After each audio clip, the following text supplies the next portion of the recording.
အန်နာဟာကဘာပေါ်မှာအလှပဆုံးမိန်းကလေးတစ်ယောက်ပါဒါပေမဲ့သူမရဲ့မျက်နှာကိုမြင်လိုက်ရတဲ့သူတိုင်းဟာတေဆုံးဖို့တေချာတလောက်ပါပဲ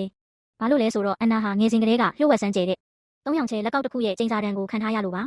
အဲ့ဒီလက်ကောက်ထဲမှာပဟေလိ၃ခုကွက်ထားပြီးအန်နာအသက်16နှစ်မပြည့်ခင်ဘယ်သူမှမဖြေရှင်းနိုင်ဘူးဆိုရင်သူမအသက်ဆုံးရှုံးရမှာပါအန်နာကိုကယ်တင်ဖို့အတွက်အေဂရစ်မင်းကြီးကလက်ကောက်ရဲ့ပဟေလိ၃ခုကိုမှန်ကန်အောင်ဖြေနိုင်တဲ့သူဟာအန်နာနဲ့လက်ထပ်ခွင့်ရမယ့်အပြင်တိုင်းပြည်ရဲ့မင်းသားအဖြစ်တင်မြှောက်ခံရမယ်လို့ကြေညာခဲ့တယ်နှစ်ပေါင်းများစွာအတွင်းမရေမတွက်နိုင်တဲ့လူတွေလာရောက်ဖြေဆိုခဲ့ကြပေမဲ့ဘယ်သူမှအသက်ရှင်လျက်ပြန်မလာနိုင်ခဲ့ကြပါဘူးအခုဆိုရင်အန်နာဟာအသက်16နှစ်ပြည့်တော့မှဖြစ်ပြီးဘသူကမှလက်ကောက်ရဲ့ပဟေလိကိုလာမဖြေရဲကြတော့ပါဘူးအဲ့ဒီအချိန်မှာပဲအိမ်နီးနားချင်းတိုင်းပြည်ကမင်းသားတစ်ပါးရှေ့ထွက်လာခဲ့တယ်သူကငယ်စဉ်ကလေးကစာပေရောလက်နက်ပညာမှာပါကျွမ်းကျင်သူမို့လူတိုင်းကသူ့ကိုယုံကြည်ကြတာပါဒီတစ်ချိန်မှာတော့အန်နာကစီကန်းတွေကိုချိုးဖောက်ပြီးသူ့ကိုတယောက်တည်းတွေးခွင့်ပေးခဲ့တယ်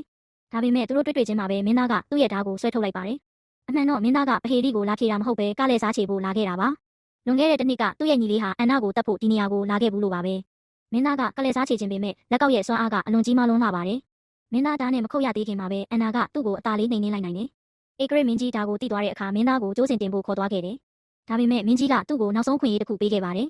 အကယ်၍သူပဟေလိကိုဖြေနိုင်ရင်သူ့အသက်ကိုချမ်းသာပေးမယ်လို့ဆိုခဲ့တယ်အဲ့ဒီအချိန်မှာပဲလူအုပ်ထဲမှာရက်နေတဲ့တာမန်မျက်လုံးပြာကောင်လေးတစ်ယောက်ကရုတ်တရက်ရှေ့ထွက်လာတယ်လက်ကောက်ကထွက်တဲ့အယောင်ကသူ့မျက်လုံးထဲစူးဝင်သွားပြီးသူ့စိတ်ထဲမှာပျောက်ဆုံးနေတဲ့အတိတ်တချို့ပေါ်လာခဲ့တယ်ဒါတွေဟာသူ့ရဲ့ပျောက်ဆုံးနေတဲ့ငယ်စဉ်ကအမှတ်တရတွေလို့ခံစားရပြီးအမှန်တရားကိုသိနိုင်ဖို့ပဟေလိကိုကိုယ်တိုင်ဖြေရှင်းဖို့ဆုံးဖြတ်လိုက်တယ်သူကလက်ကောက်ရဲ့ပဟေလိကိုဖြေရှင်းဖို့အေဂရစ်မင်းကြီးထံခွင့်တောင်းလိုက်တယ်ဒါဟာအန်နာကိုကယ်တင်ဖို့မင်းကြီးအတွက်နောက်ဆုံးမျှော်လင့်ချက်ပါပဲပဟေလိစတင်ခဲ့ပါပြီးကောင်လေးကမျက်လုံးကိုမှိတ်လိုက်တဲ့အခါပြင်းထန်တဲ့စစ်ပွဲတွေဖြစ်ပွားနေတဲ့ဟောင်းနှွမ်းနေတဲ့နန်းတော်ကြီးတစ်ခုထဲကိုရောက်သွားခဲ့တယ်အသက်ဘေးကလွတ်ဖို့ဘရင်ကြီးကအဲ့ဒီလက်ကောက်ကိုဝစ်ဆင်ပြီးအကန့်အသတ်မဲ့စွမ်းအားတွေကိုရယူခဲ့တာပါဒါပေမဲ့ကောင်လေးကစက်ကြောင်းတစ်ခုလုံးကိုတေချာမသိရသေးခင်မှာပဲအပြင်ကိုပြန်ဆွဲထုတ်ခံလိုက်ရတယ်အေဂရစ်မင်းကြီးကကောင်လေးဟာလူအများရှိမှသူ့ကိုလှောင်ပြောင်နေလို့ထင်သွားခဲ့တယ်ဒါကြောင့်ပြစ်ဒဏ်အနေနဲ့သူ့ကိုစူပွက်နေတဲ့ရေနွေးအိုးထဲထည့်ပစ်ဖို့ပြင်ဆင်လိုက်တယ်အဲ့ဒီအချိန်မှာပဲကြန့်ရှိနေတဲ့မြင်ကွင်းတွေကသူ့အသိဉာဏ်ထဲမှာဆက်ဆက်သွားခဲ့ပြန်တယ်အမြင့်မြတ်ဆုံးစွမ်းအားတွေကိုရရှိပြီးနောက်မှာဘရင်ကြီးကယူသွတ်သွားခဲ့တာပါ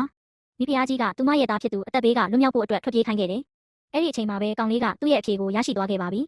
အဖြေကတော့မျှော်လင့်ချက်ပါပဲအဖြေကမှန်ကန်သွားခဲ့တယ်လက်ကောက်ရဲ့ပထမဆုံးအစိပ်ပိုင်းတစ်ခုပြုတ်ထွက်သွားခဲ့ပြီးတညတာအတွင်းမှာတင်အဲ့ဒီကောင်လေးဟာ